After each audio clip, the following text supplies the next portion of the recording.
Madam President, Senator from Hawaii. I ask unanimous consent that I be permitted to speak for up to 4 minutes and Senator Kennedy be permitted to speak for up to 30 minutes prior to the scheduled vote. Without objection. Thank you, Madam President. As President Biden considers candidates for clemency in the final weeks of his term, the Native American activist Leonard Peltier is among those who deserve grace and mercy. Peltier was arrested in 1975 for his alleged involvement in the murder of 2 FBI agents in a shootout on the Pine Ridge Reservation in South Dakota. But the process that led to his conviction had major issues and inaccuracies from the start. For example, one witness whose statements were used at trial said she was told to lie and say that she was in a relationship with Peltier and that she had witnessed him shoot the agents. She later recanted that statement, saying, quote, "I was forced into this and I feel very awful. I just wish that Leonard Peltier would get out of prison," end quote. In another instance, according to reporting, a juror who on day 2 of the trial professed her prejudice against Native Americans was allowed to remain on the panel. If that wasn't enough, take it from the very U.S. attorney who tried the case.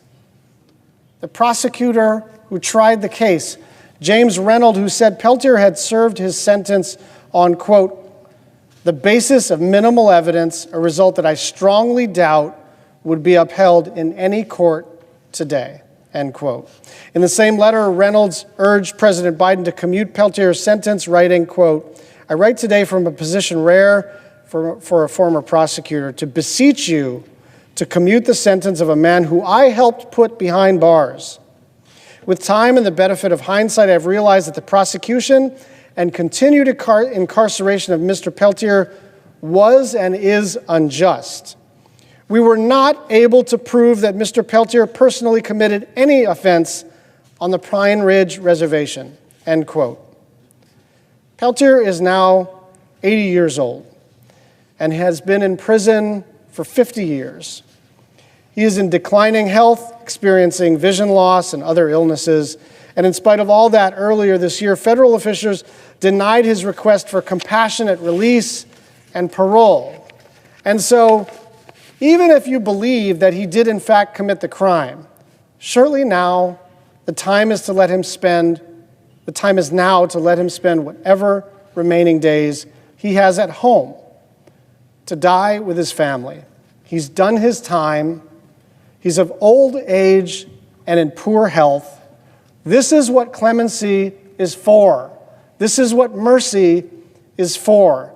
He poses little threat to society. If there was ever a case that merited compassionate release, Leonard Peltier's is it. This is exactly what this awesome presidential power is for, to right a historic wrong, and if not that, then just to show mercy and let an old man die with his family.